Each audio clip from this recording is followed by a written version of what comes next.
நல்லா இருப்போம், நல்லா இருப்போம். எல்லாருமே நல்லா இருப்போம். கான்ஃபிடென்ட்டா இருங்க. நல்லதே நடக்கும். வெற்றி நிச்சயம் அப்படிங்கிற மாரி கள்ளக்காதலர்களுக்கெல்லாம் இது ஒரு பொற்காலம் அப்படிங்கிற மாரியான ஒரு காலகட்டத்தில தான் நம்ம வாழ்ந்துட்டு இருக்கிறோம். பல சமூக சேவகர்கள் இத கள்ளக்காதல்னு சொல்லாதீங்க. திருமணம் கடந்த உறவு. ஐய்யய்யோ! உறவுங்கிறது ஒரு மாரி இருக்கு. திருமணம் கடந்த அன்பு, திருமணம் தாண்டிய அன்பு, அன்பிற்குண்டோ அடைக்கும் தாள் அப்படிங்கிறத நீங்க கேள்விப்பட்டிருக்கீங்க இல்லையா? காத்த பார்த்தீங்கன்னா, பூட்டி வைக்க முடியாது அவ்வளோ சீக்கிரங்கிற மாரி அன்ப ஒரு கன்டெயின் பண்ணி ஒரு இடத்துல அடக்கி வைக்க முடியாதுங்க. அதனால தான் திருமணம் அப்படிங்கிற ஒரு தொட்டியில கட்டி அதுக்குள்ள பார்த்தீங்கன்னா, ஒரு குட்டை மாரி அங்கேயே நீர் இருக்காம பல இடங்கள்ல பரவணுங்கிறதுக்காக தான் திருமணம் கடந்த உறவு பல பேர் ஆதரிச்சு பேசிட்டு இருக்காங்க. இன்னைக்கு இருக்க சூழ்நிலையில ஒரு காலகட்டத்தில பார்த்தீங்கன்னா, நம்ம பழைய படங்கள்லாம் பார்க்குறப்போ அந்த லாட்ஜ்ல ரைடு பண்ணுவாங்க. அதுல ஆண்கள், பெண்கள் 2 பேரையுமே பார்த்தீங்கன்னா, ஆம்பள போலீஸ், பொம்பள போலீஸ் சேர்த்து கூட்டிட்டு போவாங்க. அந்த செக்ஸ் வொர்க்கரையும் சரி, அவங்க கிட்ட போன அந்த கஸ்டமரையும் சரி, நடுவுல இருக்க பிம்பையும் சரி. ஆனா இன்னைக்கு மாரல்ஸ் எல்லாம் சுத்தமா மாறிடுச்சு பிரதர்ஸ். இன்னைக்கு இருக்கிற நாட்கள்ல பார்த்தீங்கன்னா, ஒரு காலகட்டத்தில சுப்ரீம் கோர்ட் ஒரு கமெண்ட் இருந்துச்சு. ப்ராஸ்டியூஷனை பத்தி ஒரு கமெண்ட் ஒரு கேஸ்ல சொல்லியிருந்தாங்க. அதுல என்னன்னு பாத்தீங்கன்னா, இப்போ நீங்க ஜோயோ போன்ற ரூம்களா இருக்கட்டும், இல்ல ஹோட்டல்ஸா இருக்கட்டும், இல்ல தனிப்பட்ட ரீதியா ஒரு ஒரு பிரைவேட் இடங்களா இருக்கட்டும், அங்க போயிட்டு ஒரு அடல்ட், ஒரு மேஜர் ஆணும் மேஜர் பெண்ணும் உறவு கொள்ளலாம். அதற்கு அந்த பெண் பாத்தீங்கன்னா அத காசு வாங்கிட்டு பண்றாங்க அப்படின்னா கூட பாத்தீங்கன்னா, சட்டம் அதுல தலையிட முடியாது.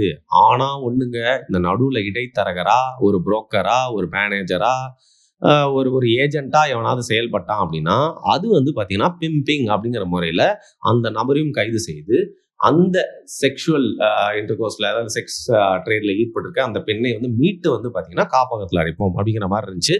ஸோ இந்த ஒரு சின்ன லீனியன்ஸை பயன்படுத்திட்டே பாத்தீங்கன்னா, பல பேரும் சும்மா தொழில்ல இறங்கி விவசாயத்தை செய்ய ஆரம்பிச்சிட்டாங்க.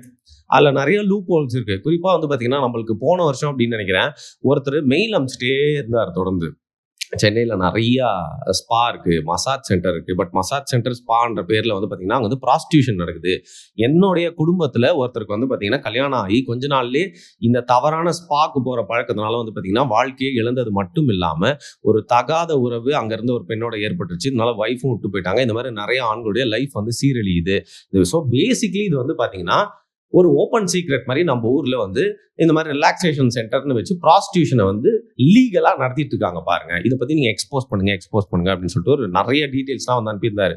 எலெக்ஷன் சம்மந்தப்பட்ட வீடியோஸ் நம்ம நிறைய பண்ணிட்டு இருந்ததுனால அதுக்குள்ள போறதுக்கு நம்மளுக்கு என்ன பேக்கப் இருக்கு. சரி, இதை பண்ணணும், அது பெரிய ப்ராசஸ், இதை ஸ்டிங் ஆப்ரேஷன் மாதிரி பண்ணணும், அதுக்கான ரிசோர்சஸ் நம்ம கிட்ட இல்லை அப்படின்னு சொல்லிட்டு நான் தட்டி விட்டுட்டேன். பட் ஒரு வாய்ப்பு கிடைச்சா கரெக்டாக நான் பண்ணியிருப்பேன். இப்பயும் அந்த ஒரு கில்ட்ல தான் நான் பேசுறேன்.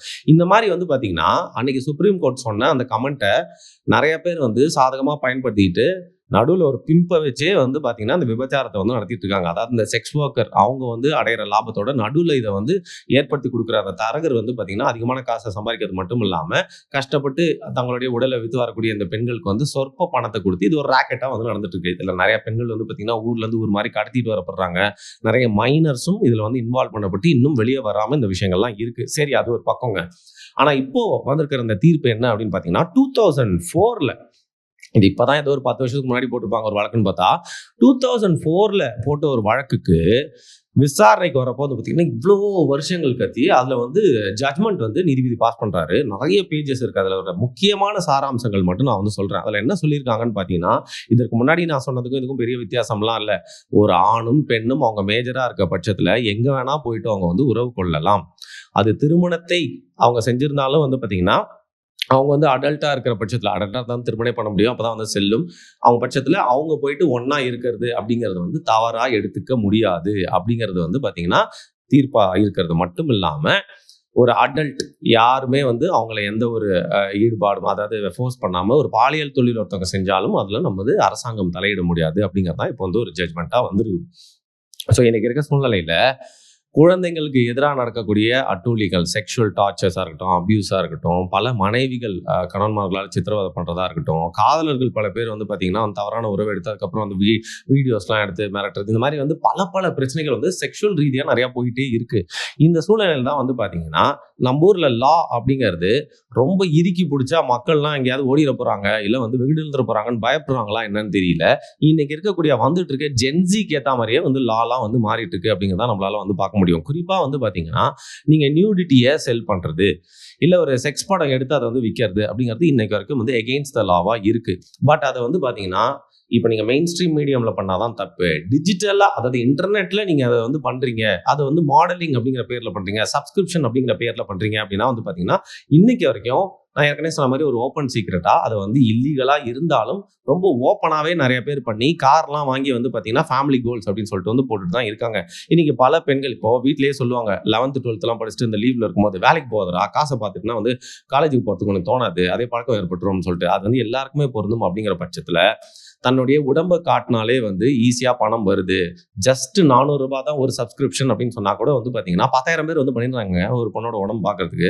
அந்த ரூ. 400 இன்டு 10,000 வந்து பார்த்தீங்கன்னா, அவங்களுக்கு ஈஸி மணியா வந்துருது. ஈஸி மணினா தன்னுடைய மானத்த விக்கிறது கூட அவங்களுக்கு தெரியாம, ஈஸி மணியா ஒரு வாட்டி வந்து ருசிய கண்டுட்டோனே, பல இளம் பெண்கள் தங்களுடைய அப்பா, அம்மாவுக்கு தெரியாமலே இதுக்குள்ள ஈடுபடுறது மட்டும் இல்லாம வந்து பார்த்தீங்கன்னா, சில பேர் அப்பா, அம்மாவுக்கு சொல்லிட்டு இதோட உரிமை அப்படின்னு இறங்கி பண்ணிட்டு இருக்காங்க.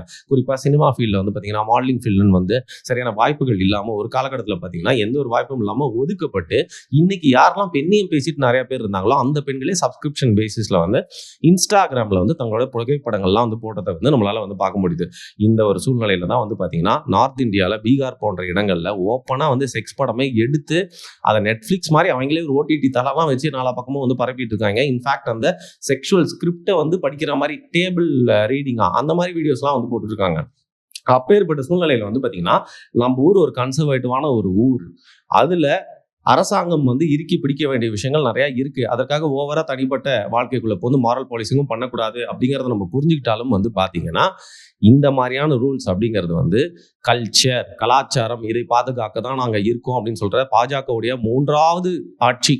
இதுல தான் வந்து பார்த்தீங்கன்னா, சுப்ரீம் கோர்ட்ல இந்த மாரியான வேர்டிக்ட்ஸ்லாம் வந்து வர்ற இந்த சூழ்நிலையில வந்து கலாச்சாரத்த வந்து எந்த கட்சி வந்தாலும் பாதுகாக்கவே முடியாது. அதுக்காக கலாச்சாரத்த வந்து இறுக்கி புடிச்சுன்னு அது எவ்வளோ நாள் தான்டா புடிச்சு தொங்கினே இருப்ப அப்படின்னு நீங்க கேட்டீங்கன்னா, நானும் அவ்வளோ பழமைவாதிலாம் இல்ல. எனக்கும் நெறைய விஷயங்கள்ல மாற்றம், சில லிபரேட்டடான தாட்ஸ்லாம் ரொம்ப பிடிக்கும் தான். பட் எல்லாத்துக்குமே ஒரு பவுண்டரி இருக்கு இல்லையா? அந்த பவுண்டரி எல்லாம் உடைக்கிற மாரி வந்து பார்த்தீங்கன்னா, இந்த தீர்ப்பு இருக்கலாம் அப்படிங்கிறது இனிமேல் ஏற்படக்கூடிய பிரச்சனைகளால நம்மளுக்கு புரியறதுக்கான வாய்ப்பு இருக்கு.